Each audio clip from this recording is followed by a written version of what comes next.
உங்களுக்கு கடமை என்பது இந்த கட்சியை ஆட்சியில் அமர்த்த வேண்டும் என்பது மட்டுமல்ல. அண்ணன் திருநாவுக்கரசு விளக்கம் சொன்னதை போல இந்த இயக்கத்தின் கொள்கைகளை வென்றெடுக்க வேண்டிய கடமை உங்கள் கையில் இருக்கின்றது. நாளை இந்த இயக்கத்தை காப்பாற்றப் போவது நீங்கள். கருப்பு சிவப்பு கொடி இல்லை என்றால், இந்த இயக்கம் இல்லை என்றால், பெரியார், அண்ணா, கலைஞர் என்ற 3 தலைவன் மட்டும் இந்த மண்ணில் பிறந்திருக்கவில்லை என்றால் நீங்களும் நானும் இந்த நாட்டில் யாராக இருந்திருப்போம்? அடிமையாக. தேர்தல் திருவிழாவிற்கு பலர் தயாராகி கொண்டிருக்கின்றார்கள். ஆனால் அறிவு திருவிழா என்று அறிவு கண்ணை திறக்கிறாரே, காரணம் என்ன? அறிவு ஒளி ஏற்றினால் அறியாமை இருள் அகலும். அறிவு ஒளி ஏற்றிதான் இந்த நாட்டிலே மடமையை அகற்றினோம்.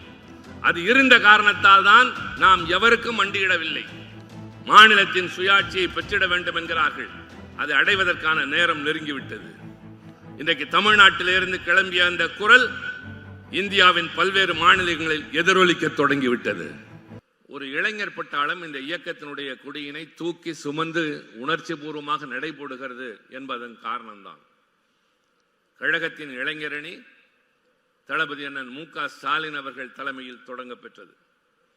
அன்றிலிருந்து இன்று வரை அவரோடு தொடர்ந்து பயணம் செய்கின்றவன் நான்.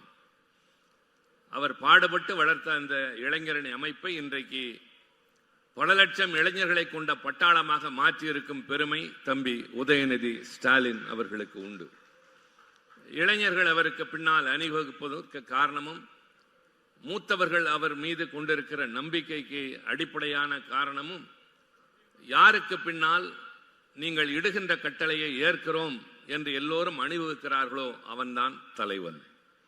ஒரு தலைமுறையின் தலைவனாக அவர் ஏற்று இன்றைக்கு நடத்துகிற இந்த கடமைக்காக அவரை நான் மூத்தவன் என்ற அடிப்படையிலே வாழ்த்துவதற்கு கடமைப்பட்டிருக்கின்றேன். உங்களுக்கு எந்நாளும் துணை நிற்க வேண்டிய பொறுப்பு எங்களுக்கு இருக்கிறது என்பதையும் நான் சுட்டிக்காட்ட விரும்புகின்றேன். மொழிப்போர் அன்றும் இன்றும் என்ற தலைப்பு. ஆனால் கருத்தரங்கத்தினுடைய நிகழ்வுகள் குறுக்கப்பட்ட நேரத்திற்குள் நடக்கின்ற காரணத்தினால் சுருக்கமாக பேச வேண்டிய அவசியம்.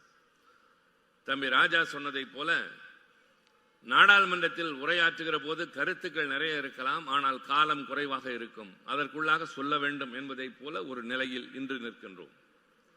மொழிப்போர் என்று சொன்னால் மொழியின் வரலாறு சொல்வதா, மொழிக்காக போர் தொடங்கியதற்கான காரணத்தை சொல்வதா, அந்த போர் நடந்தபோது இன்னுயிரை நீத்தவர்களும் அதை தொடர்ந்து வழிநடத்தி சென்றவர்களையும் நினைவு கூறுவதா, இன்றும் அந்த போர் தொடர்ந்து கொண்டிருக்கிறதே அதற்கு யார் காரணம் என்பதை இளைஞர்களுக்கு அடையாளம் காட்ட வேண்டியதா, நாளை நம்முடைய கடமை என்ன என்பதை பேச வேண்டியதா என்ற இத்தனை கேள்விகளையும் மிகச் சுருக்கமான நேரத்தில் சொல்ல வேண்டிய பொறுப்போடு நான் இருக்கின்றேன். உலகத்திலேயே மூத்த மொழிகளில் முதன்மையான மொழி நம் தாய்மொழி தமிழ் மொழி. எல்லா மொழிகளுக்கும் எப்போது தோற்றுவாய் என்ற ஆராய்ச்சி ரீதியாக கண்டுபிடித்து விட்டார்கள். இன்று வரை இந்த இயக்க வரலாற்றில் ஏதாவது ஐயம் ஏற்படுமையானால் உடனே நான் அழைப்பது அண்ணன் திருநாவுக்கரசு அவர்களை, அல்லது நூலகத்திற்கு சென்று அவர் எழுதிய நூல்களில் ஏதாவது ஒன்றை தேடினால் எந்த சந்தேகத்திற்கும் விடை கிடைக்கும்.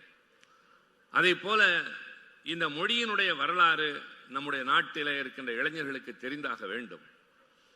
ஆங்கிலம் தோன்றியது 10வது நூற்றாண்டில், பிரெஞ்சு மொழி தோன்றியது 8வது நூற்றாண்டில், சீன மொழி எல்லாவற்றிற்கும் முந்தைய மொழி, சமஸ்கிருத மொழி மக்கள் மொழியாக இல்லாமல் மூத்த மொழி, இல்லாமல் போன மொழிகளில் கிரேக்கமும் லத்தீனும் ஹீப்ருவும் சமஸ்கிருதமும் என்ற வரிசையிலே எல்லா மொழிகளும் பட்டு போன நேரத்தில் எந்நாளும் இளமை குன்றாமல் இருக்கின்ற நம் தாய்மொழி 5000 ஆண்டுகளை கடந்த வரலாற்றுக்கு சொந்தமான மொழி. அது நம் தாய்மொழி. அதை அழிப்பதற்கு, ஆக்கிரமிப்பதற்கு அல்லது அதை அகற்றுவதற்கு, அந்த இடத்துல வந்து உட்கார்வதற்கு வேறு ஒரு மொழி முயலுமையானால், வேறு யாராவது அதற்கு துணை நிற்பார்களானால் அவர்களை தடுத்து நிறுத்துகிற கேடயமாக தமிழ்நாட்டில் திராவிட முன்னேற்ற கழகமும் அதன் பட்டாளத்து சிப்பாய்களும் இருப்பார்கள் என்பதை என்றென்றைக்கும் நினைவுபடுத்த வேண்டிய பெரும் பொறுப்பு நமக்கு இருக்கிறது. இந்த வரலாற்றினை சொல்லுகிற போது தமிழ்நாட்டிலே முதலாக இந்தி திணிக்கப்பட்டு அதை எதிர்த்து மொழி போர் களம் அமைந்தது 1938. அந்த ஆண்டில்தான், அந்த நிகழ்வின் போதுதான் 14 வயது பாலகனாக, பள்ளி செல்லுகின்ற சிறுவனாக எல்லோரும் வீதியிலே விளையாடி கொண்டிருந்த போது தமிழ் கொடியை கையிலே ஏந்தி ஓடி வந்த இந்தி பெண்ணை கேள், நீ தேடி வந்த கோழை நாடு இதுவல்ல என்று முழங்கியவர் கழகத் தலைவர் கலைஞர் அவர்கள். ஒரு இளம் வயதில் களத்திற்கு வந்த அவரை நாடு அடையாளம் கண்டது. நான் சுருக்கமாகவே சொல்ல கடமைப்பட்டிருக்கின்றேன் நேரத்தின் கருதி. 1938 இந்தியை கட்டாய பாடமாக கொண்டு வந்தவர் ராஜாஜி. எதிர்த்து களம் கண்டது தந்தை பெரியார் அவர்கள் தலைமையில் அறிஞர் அண்ணா, மறைமலை அடிகள், முத்தமிழ் காவலர் கியாப்பே போன்ற அறிஞர் பெருமக்கள். அந்த போராட்டத்தின் விளைவாக அவர் திரும்ப பெற வேண்டிய நிர்பந்தத்திற்கு ஆளானார். ஆனால் மீண்டும் 1948 இந்தி திணிக்கப்பட்டது. தமிழ்நாட்டின் அனைத்து பள்ளிகளிலும் கட்டாய பாடம் என்ற நிலை வந்த பொழுது அப்பொழுதும் விழிப்புணர்ச்சியோடு ஆபத்து ஒன்று வருகிறது என்றால் எச்சரிக்கையோடு இருக்கிறவன் தான் காவலன். வந்ததற்கு பின்னால் வருத்தப்படுகிறவர்கள் அல்ல, உணராமலே அதற்கு ஏற்றுக்கொண்டு அடிமையாக வாழ்பவர்கள் அல்ல தமிழர்கள் என்பதன் அடையாளம். முதலாக எதிர்த்ததும் நாம் தான், இன்றும் தொடர்ந்து கொண்டிருப்பதும் நாம் தான். இந்த எண்ணம் மெல்ல மெல்ல மெல்ல இந்தியா முழுவதும் இன்றைக்கு பரவிக்கொண்டே இருக்கின்றது. 1948 நடைபெற்ற அந்த போராட்டத்தின் தளபதியாக அறிஞர் அண்ணா அவர்கள். அதனால் அவரை தளபதி CN அண்ணாதுரை என்று அழைக்க ஆரம்பித்தார்கள். அந்த நாளில்தான் கழகத் தலைவர் கலைஞர் அவர்களுக்கும் இன்றைய முதல்வரின் தாயார் மரியாதைக்குரிய அம்மா தயாள் அவர்களுக்கும் திருமணம் நடைபெற்ற நாளன்று மணமேடையிலிருந்து நேராக போராட்ட களத்திற்கு கலைஞர் சென்றார் என்பதும் வரலாறு. இதையெல்லாம் நான் சொல்வதற்கு காரணம், இங்கே திரண்டிருக்கிற இந்த இளைஞர் கூட்டம் இந்த இயக்கம் ஆளுகின்ற கட்சி என்று என்பதற்காக வந்தவர்கள் அல்ல. மாறாக நாளைக்கு களம் ஒன்று அமையுமையானால் எதை வேண்டுமானாலும் இழக்க தயாராக இருப்போம், இந்த கொள்கையில் நாங்கள் வென்று தருவோம், முன்வரிசையிலே நின்று என்று போராடக்கூடிய வீரர்களாக நீங்கள் இருக்க வேண்டும் என்பதற்காகத்தான். இளம் பேச்சாளர்கள் என்று ஒரு பெரும் பட்டாளத்தை தம்பி உதயநிதி ஸ்டாலின் அவர்கள் உருவாக்கி இருக்கிறார். கழக மேடைகளில் அவர்கள் முழங்கி வருகிறார்கள். நம்பிக்கை அதிகமாகின்றது. ஆக 1938, 48 என்று நான் சுருக்கமாக இந்த 2 காலகட்டத்தையும் சொல்லுகிற போது உச்சக்கட்ட போராட்டம் நடந்தது 1964, 65.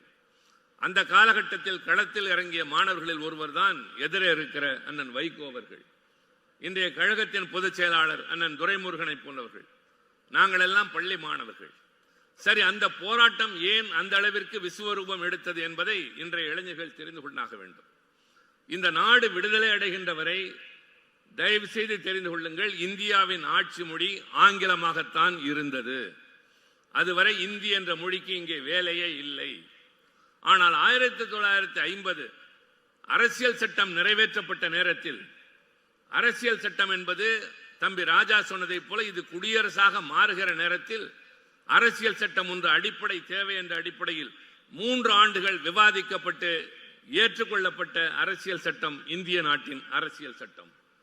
உலகத்தில் வேறு எந்த அரசியல் சட்டமும் இவ்வளவு நீண்ட காலம் விவாதிக்கப்பட்டது இல்லை. எந்த அரசியல் சட்டமும் காலத்தின் ஓட்டத்திற்கு தாக்கு பிடித்ததில்லை. ஆனால் இந்திய நாட்டின் அரசியல் சட்டம் இவ்வளவு தூரம் நிமிர்ந்து வலிமையாக நிற்பதற்கு காரணம், பல்வேறு விவாதங்களுக்கு பின்னால் அண்ணல் அம்பேத்கர் தலைமையிலான வரைவு குழு நமக்கு வடித்து தந்த இந்த அரசியல் சட்டம். அந்த அரசியல் சட்டத்தின் நிர்ணய சபையிலே பல்வேறு விவாதங்கள் நடைபெற்றன. இன்றைய ஆளுகின்ற பாரதிய ஜனதா கட்சியினால் புறக்கணிக்கப்பட்டிருக்கிற பழைய நாடாளுமன்றத்தின் மைய மண்டபம் என்று சொல்லப்படுகின்ற அந்த மன்றத்தில் தான் அரசியல் சட்ட நிர்ணய சபை விவாதம் நடந்தது. அங்குதான் அரசியல் சட்டம் ஏற்றுக்கொள்ளப்பட்டது.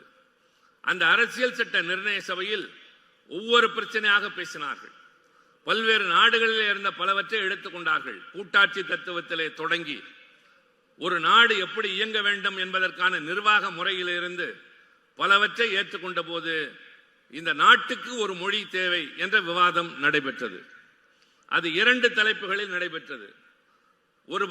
ஒரு சிலர் ஆட்சி மொழி வேண்டும் என்றார்கள். சில பேர் அது தேசிய மொழியாக இருக்க வேண்டும் என்றார்கள். ஆனால் தேசிய மொழி என்ற அந்த கோரிக்கை நிராகரிக்கப்பட்டது. காரணம், இந்தியா என்கின்ற இந்த நாடு, அறிஞர் அண்ணா நாடாளுமன்றத்தில் பேசுகிற போது சொன்னார், நான் சுட்டிக்காட்ட விரும்புகிறேன் வந்திருக்கிற இளைஞர்களுக்காக, தமிழ்நாட்டுக்கு, இந்த மாநிலத்திற்கு சென்னைக்கு மாற்றாக தமிழ்நாடு என்ற பெயர் மாற்றம் செய்ய வேண்டும் என்ற ஒரு தனிநபர் தீர்மானத்தை முன்வைத்து அறிஞர் அண்ணா அவர்கள் பேசுகிற போது அங்கிருந்து ஒரு எச்சரிக்கை குரல் ஒலித்தது, நாட்டுக்குள்ளேயே நாடு கேட்கிறீர்களா என்று. தமிழகம் என்று கேட்கக்கூடாதா? இன்றைக்கும் சில பேர் அதை சொல்கிறார்கள். தமிழகம் என்று சொன்னால் என்ன தவறு என்று. ஆனால் அண்ணா தெளிவான பார்வையோடு சொன்னார், தமிழ்நாடு என்று பெயர் வைக்க வேண்டும் என்றார். தமிழ்நாடு என்று ஏன் நாட்டுக்குள்ளே கேட்கிறீர்கள் என்று சொன்னபோது அண்ணா சொன்னது இன்றும் எதிரொலிக்கிறது, திருத்திக் கொள்ளுங்கள், இந்தியாவே ஒரு நாடு அல்ல. திகைத்தது நாடாளுமன்றம் மட்டுமல்ல, இந்த நாட்டில் இருந்த பெரியவர்கள் பல பேர் திகைத்த போது அண்ணா விளக்கம் சொன்னார். ஒரு நாடு என்று சொன்னால் ஒரு மொழி, ஒரு இனம், ஒரு பண்பாடு, ஒரு கலாச்சாரம் இருந்தாக வேண்டும். ஆனால் இந்தியா என்கின்ற நாம் வாழ்கின்ற இந்த பகுதியில் பல மொழிகள், பல கலாச்சாரங்கள், பல பண்பாடுகள். எனவே இது ஒரு துணை கண்டமே தவிர ஒரு நாடு அல்ல. நான் ஒரு நாட்டுக்கு சொந்தக்காரன் என்பதற்கு எல்லா இலக்கணங்களும் உண்டு. எனக்கென்று மொழி இருக்கிறது, எனக்கென்று பண்பாடு இருக்கிறது, எங்களுக்கென்று வரலாறு இருக்கிறது, வேறு எவருக்கும் இல்லாத வரலாறு என்று அண்ணா பேசியதனுடைய தொடர்ச்சி தமிழ்நாடு என்ற இந்த மாநிலத்திலே அன்றைக்கு எழுப்பப்பட்ட அந்த முழக்கம் இன்றும் தொடர்கிறது. தயவு செய்து மறந்து விடாதீர்கள். அரசியல் சட்டத்தின் விவாதத்தின் போது மிக முக்கியமாக விவாதித்தவர்களில் 3 கோரிக்கைகளை வைத்தார்கள். ஒருவர் இந்தி வேண்டும் என்று ஒரு சிலர், இந்துஸ்தானி வேண்டும் என்று பண்டித நேரு உள்ளிட்டவர்கள் காந்தியின் வழியில் சொல்கிறார்கள். இந்துஸ்தானி என்கின்ற மொழி உருதுவும் இந்துவும் இந்தியும் சேர்ந்த ஒரு மொழி. சமஸ்கிருதம் வேண்டும் என்று ஒரு சிலர், ஆங்கிலம் வேண்டும் என்று குரல் கொடுத்தவர்கள் இருவர் தான். ஒருவர் பிராங்க் ஆண்டனி, இன்னொருவர் நசிருதீன் அகமது. இந்த 2 பேரும் சிறுபான்மை இனத்தை சார்ந்தவர்கள். சமஸ்கிருதம் வேண்டும் என்ற கோரிக்கை நிராகரிக்கப்பட்டது. இந்துஸ்தானி என்பதற்கும் இந்தி வேண்டுமா என்பதற்கும் அங்கே வாக்கெடுப்பு நடைபெற்றது. அதற்கு முன்பாகவே காங்கிரஸ் கட்சியினுடைய நாடாளுமன்ற குழு என்று சொல்கிற பார்லிமெண்டரி கமிட்டியிலே ஒட்டுமொத்தமாக இந்தி தான் ஆட்சி மொழியாக இருக்க வேண்டும் என்று ஒற்றை வாக்கில் தீர்மானிக்கப்பட்டதன் விளைவு அரசியல் சட்டத்திலும் இந்தி என்ற மொழிதான் இந்த நாட்டின் ஆட்சி மொழி என்று வருகின்ற நேரத்தில் நன்றாக நினைவிலே கொள்ளுங்கள். முடிந்து போன அந்த நேரத்தில் இதற்கு ஒரு தீர்வாக, இந்த நாட்டில் பல மொழிகள் இருக்கிற போது ஆங்கிலத்தை முற்றிலும் அகற்ற முடியாது, அது நமக்கு உலக அளவிலே தொடர்பு கொள்ளக்கூடிய மொழி, இதுநாள் வரை பழகப்பட்ட மொழி, நீதிமன்றத்தில் அதுதான், நிர்வாகத்தில் அதுதான் என்ற வகையில் தமிழ்நாட்டில் இருந்து சென்ற கோபால்சாமி ஐயங்கார் அவர்களும் முன்சி அவர்களும் கொடுத்த ஒரு தீர்மானத்தின் அடிப்படையில் ஒரு திருத்தம் அதில் சேர்க்கப்பட்டது. அரசியல் சட்டத்தின் 343வது பிரிவு அதை சொல்கிறது. இந்த நாட்டின் ஆட்சி மொழியாக இந்தி இருக்கும். இன்னும் 15 ஆண்டுகளுக்கு ஆங்கிலமும் ஆட்சி மொழியாக தொடரும். நாடாளுமன்றம் எதிர்காலத்தில் எந்த சட்டத்தையும் இயற்றாத பட்சத்தில் இந்தி என்ற மொழி மட்டுமே இருக்கும், ஆங்கிலம் முற்றிலுமாக அகன்றுவிடும் என்ற ஒரு தற்காலிக திருத்தத்தை முன்சியும் கோபால்சாமி ஐயங்காரும் கொடுத்து அதை ஏற்றுக்கொள்கிறார்கள். இதை உணர்ந்த கட்சி திமுக மட்டும்தான். இந்தியாவிலேயே தமிழ்நாட்டில் மட்டும்தான் விழிப்புணர்ச்சி ஏற்பட்டது. எதிர்க்காவிட்டால் ஆங்கிலம் அகன்றுவிடும், இந்தி மட்டுமே கட்டாய மொழியாக ஆட்சி மொழியாக மாற்றப்படும் என்பதை உணர்ந்து நடந்த போராட்டம் தான் 64லும் 65லும் கிளர்ந்தெழுந்த மாபெரும் கிளர்ச்சி. எத்தனை உயிர்கள், எத்தனை பேர் தீக்குளித்து மாண்டார்கள், எத்தனை துப்பாக்கி சூடுகள், சொல்லப்பட்ட கணக்கு 20-30, ஆனால் நூற்றுக்கணக்கில் அடையாளம் தெரியாமல் கொண்டு போய் மாணவர்களின் இளைஞர்களின் பிணங்களை புதைத்த காலம் அந்த காலம். தமிழ்நாட்டில் முதலாக ராணுவம் நுழைந்த நேரம் அந்த நேரம். கலைஞர் அடைக்கப்பட்ட காலம். மாணவர்கள் அடங்க முடியாமல் கொந்தளித்து எழுந்த அந்த காலத்திற்கு பின்னர் தான், அதற்கு முன்னாலேயே அறிஞர் அண்ணா அவர்கள் நாடாளுமன்றத்தில் குரல் எழுப்பியதன் விளைவு 1963வது ஆண்டு ஆட்சி மொழி சட்டத்திலே ஒரு திருத்தம் வருகின்றது. அந்த திருத்தத்தின் அடிப்படையில் தான் 15 ஆண்டுகள் கழித்து ஆங்கிலம் அகலும் என்று சொன்னதற்கு மாறாக இல்லை, ஆங்கிலமும் தொடரும் என்ற சட்டம் நிறைவேற்றப்பட்டது 1963. அதற்கு காரணம் அறிஞர் அண்ணா அவர்கள், அதற்கு காரணம் திராவிட முன்னேற்ற கழகம். முடிந்ததா? இல்லை. அதே அரசியல் சட்டத்தின் அடுத்த பிரிவு என்ன சொன்னது தெரியுமா? இந்தி மொழியை வளர்ப்பதற்காக, அதை பேணி காப்பதற்காக, அதை மேலும் மேலும் வலிமைப்படுத்துவதற்காக ஆட்சி மொழி குழு என்று ஒன்று உருவாக்கப்படும். அது இந்த நாட்டினுடைய குடியரசுத் தலைவர் தலைமையில் இயங்கும். நாடாளுமன்ற உறுப்பினர்களால் கொண்ட அந்த குழு பல்வேறு விவாதங்களுக்கு பின்னால் நாட்டில் இந்தி பரவி விட்டதா, எல்லா இடங்களிலும் இந்தி வளர்ந்து விட்டதா, அலுவலகங்களில் அது பேசும் மொழியாக இருக்கிறதா, அவர்களுடைய பதவி உயர்வுக்கு அது காரணமாக இருக்கிறதா, இல்லை என்றால் என்ன செய்ய வேண்டும், இந்தியை ஊட்டி வளர்க்க வேண்டும் என்று ஆய்வு செய்து தருகின்ற அறிக்கையினை குடியரசுத் தலைவர் ஏற்று பரிந்துரைகள் செய்வார் என்ற ஒரு ஆபத்தான பிரிவும் இருந்தது. இதை உணர்ந்துதான் நான் மீண்டும் சுருக்கமாக சொல்கிறேன். இங்கே மேடையில் ஒரு நாடகம் நடந்தது. அந்த நாடகத்திலே நடத்தியவர்கள் அண்ணாவை பற்றி சொல்கிற போது சுயமரியாதை திருமணத்தை சொன்னார்கள், தமிழ்நாடு பெயர் மாற்றத்தை பற்றி சொன்னார்கள். ஒன்றை மறந்து போனார்கள். மிக முக்கியமாக இருமொழி கொள்கை என்பதை சட்டமாக கொண்டு வந்தது அறிஞர் அண்ணா அவர்கள். அது இல்லாமல் போயிருக்குமேனால் இன்று நம் வாழ்வு இந்த நிலையில் இல்லை. அண்ணா அதைத்தான் சொல்வார், என் ஆட்சி காலத்தில் நான் 3 சட்டங்களை நிறைவேற்றினேன். அந்த 3 சட்டங்களிலும் கை வைக்கிற துணிச்சல் யாருக்கும் கிடையாது. அதுநாள் வரை அண்ணாதுரை தான் தமிழ்நாட்டின் முதலமைச்சர் என்று சொன்னாரே, அதிலே மிக முக்கியமான ஒன்று இந்த இருமொழி கொள்கை. சட்டமன்றத்திலே அண்ணா தீர்மானத்தை கொண்டு வருகிறார். இந்த நாட்டில் மும்மொழி கொள்கை இருக்கலாம், ஆனால் தமிழ்நாட்டில் இனிமேல் இந்தி என்ற மொழி இருக்காது. அடுத்து கவனியுங்கள், அண்ணா என்கின்ற கனிவான தலைவனை, அறிவுள்ள தலைவனை, மென்மையாக பார்த்த தலைவனை அன்றைக்கு வேறுபாட்டான ஒரு பார்வையோடு நாடு பார்க்க நேர்ந்தது. அதில் பேசுகிற போது சொன்னார், ஆட்சி மொழி தொடர்பாக நாடாளுமன்றம் இந்தி தொடர்பாக நிறைவேற்றிய எல்லா தீர்மானங்களையும் இந்த சட்டப்பேரவை நிராகரிக்கிறது. ஒரு சட்டப்பேரவைக்கு எவ்வளவு ஆளுமை இருக்கிறது என்பதை அண்ணா நிலைநிறுத்தினார். அது தொடர்பான எல்லா தீர்மானங்களையும் இந்த சட்டமன்றம் நிராகரிக்கிறது. இங்கே இனிமேல் தமிழும் ஆங்கிலமும் மட்டுமே இருக்கும். ஆங்கிலம் உலக அளவிலே தொடர்பு கொள்வதற்கு, தமிழ் என் தாய்மொழி இந்த மண்ணை காப்பதற்கு, மரபை காப்பதற்கு, வரலாற்றை காப்பதற்கு அடுத்து சொல்கிறார். இந்த நாட்டில் தேசிய மாணவர் படை என்று ஒன்று இருக்கிறது, NCC. அதில் உத்தரவுகள் அனைத்தும் இந்தியிலே தான் பிறப்பிக்கப்படுகின்றன. இந்த மன்றம் இன்றைக்கு தீர்மானிக்கிறது, இனிமேல் தமிழ்நாட்டில் தேசிய மாணவர் படையில் உத்தரவுகள் ஆங்கிலத்தில் மட்டும்தான் பிறப்பிக்கப்படும், இந்தியில் இருக்காது. ஒருவேளை மத்திய அரசு இதை எதிர்க்குமேயானால், ஏற்க முடியாது என்று சொல்லுமேயானால், நான் முதலமைச்சர் அறிவிக்கிறேன், தமிழ்நாட்டில் தேசிய மாணவர் படை கலைக்கப்படும் என்று சொன்ன துணிச்சல் மிக்க தலைவன் அண்ணா. அன்று காப்பாற்றப்பட்டது. இந்த இருமொழி கொள்கையின் காரணமாக இந்தியாவிலேயே தமிழ்நாட்டில் மட்டும்தான் இருமொழி கொள்கை நிறைவேற்றப்பட்டது. 1976 ஒன்றிய அரசு மீண்டும் ஆட்சி மொழி சட்டத்திலே ஒரு திருத்தம் செய்கிறது, ஒரு விதி கொண்டு வருகிற போது நான் பெரும் உணர்ச்சியோடு, உடல் சிலிர்ப்போடு அதை படிக்கிற நேரத்தில் உணர்ந்தேன். இந்தியின் மூலமாகத்தான் சுற்றறிக்கைகள் எல்லா மாநிலத்திற்கும், ஒரு மாநிலத்திலிருந்து இன்னொரு மாநிலத்திற்கு என்ற வகையிலே அது அந்த விதி கொண்டு வருகிற போது ஒரு வார்த்தையை சேர்க்கிறார்கள், this extends to the whole of India except Tamil Nadu என்று வருகிறது. ஒரு சட்டத்தில் ஒரு திருத்தம் வருகிறது, இந்தி எல்லா மாநிலங்களுக்கும் தொடர்பு மொழி என்று வருகிறது, அலுவல் ரீதியாக தொடர்பு கொள்கிற மொழி அது. ஆனால் தமிழ்நாட்டிற்கு விதிவிலக்கு என்று சொன்னதற்கு காரணம் கருப்பு சிவப்பு கொடி, அதன் வயதுதான் 75. முடிந்ததா? 1986 அரசியல் சட்டத்தை எரித்து தலைவர் கலைஞர் அவர்கள் சிறைச்சாலைக்கு சென்று அவருடைய சட்டமன்ற உறுப்பினர் பொறுப்பு, அன்றைக்கு பேராசிரியருடைய பொறுப்பு என்று 10 பேருடைய பொறுப்புகள் பறிக்கப்பட்டன. ஆனால் ஓயவில்லை, தொடர்ந்து கொண்டே இருக்கிறது இந்த போராட்டம். இன்றைக்கு என்ன நடக்கிறது? ஒன்றியத்தில் இருக்கிற அரசு நேரடியாக மறைமுகமாக எல்லா வகையிலும் இயற்றுகிற சட்டங்கள், அவர்கள் செய்ய முயல்கிற அத்தனையிலும் இந்தி மட்டுமே என்று வருகிறது.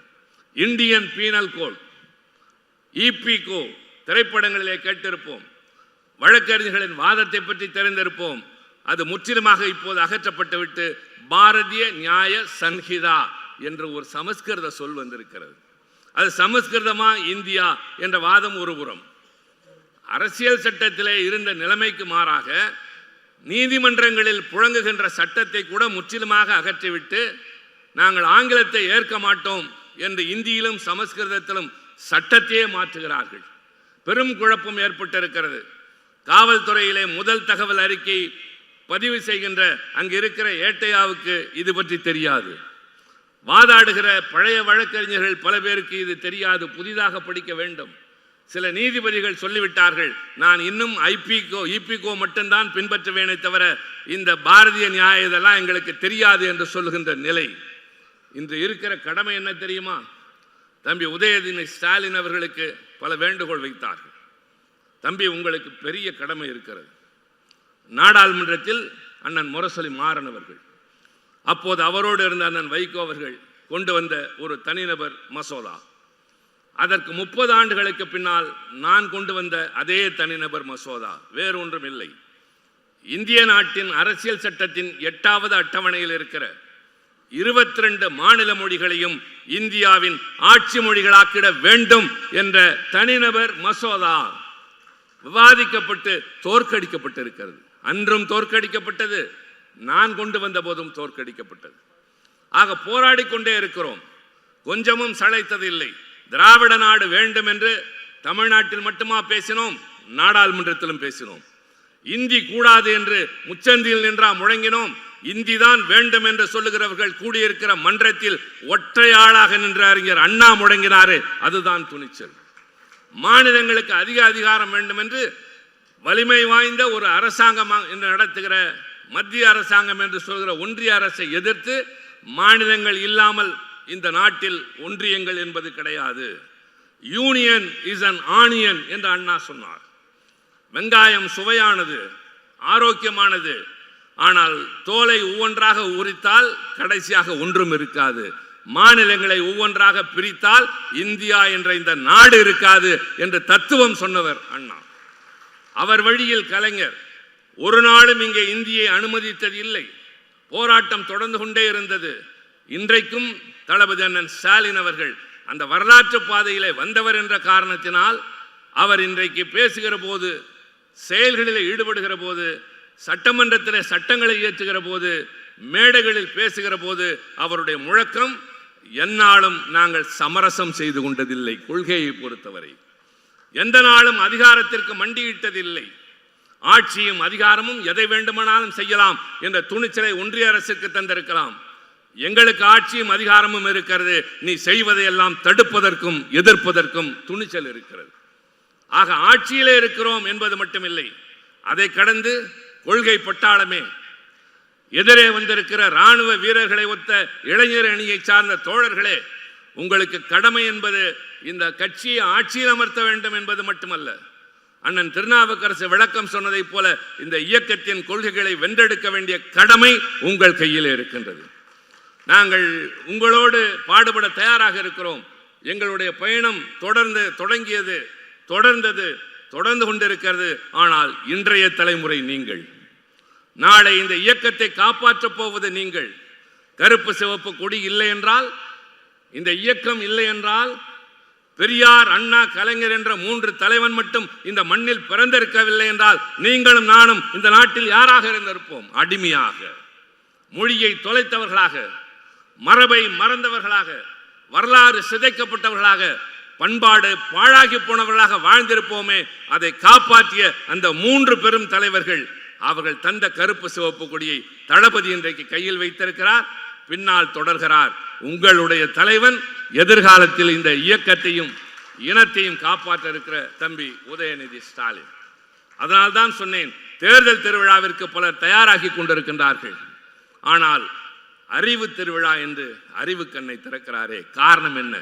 அறிவு ஒளி ஏற்றினால் அறியாமை இருள் அகலும். அறிவு ஒளி ஏற்றிதான் இந்த நாட்டிலே மடமையை அகற்றினோம். அது இருந்த காரணத்தால் தான் நாம் எவருக்கும் மண்டியிடவில்லை.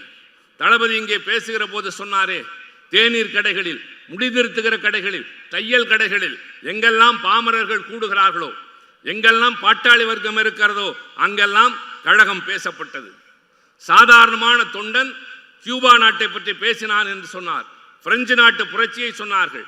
வால்டரும் ரூசோவும் வாயிலிருந்து சரளமாக வெளிவந்தது கழகத்தோழனின் தன்னுடைய மேடைகளிலே. அதற்கு காரணம் அண்ணா எழுதிய கடிதங்கள், கலைஞர் எழுதிய வசனங்கள், பின்னர் அவர் எழுப்பிய முழக்கங்கள். இப்படி பேசிய எந்த இடத்திலும் வாதத்தில் கழகத்தோழன் தோற்றதில்லை என்கிற அளவிற்கு அறிவு செழுமையை ஏற்படுத்திய அந்த இயக்கத்தின் தொடர்ச்சியாகத்தான் இந்த அறிவு திருவிழா, இந்த 2 நாட்கள் கருத்தரங்கம், தொடர்ந்து பல்வேறு நிகழ்ச்சிகளிலே என்று நடைபெறுகிறது. தம்பி உதயநிதி அவர்களே, மீண்டும் சொல்கிறேன், உங்கள் கடமை ஒன்றுதான். மாநிலத்தின் சுயாட்சியை பெற்றிட வேண்டும் என்கிறார்கள். அதை அடைவதற்கான நேரம் நெருங்கிவிட்டது.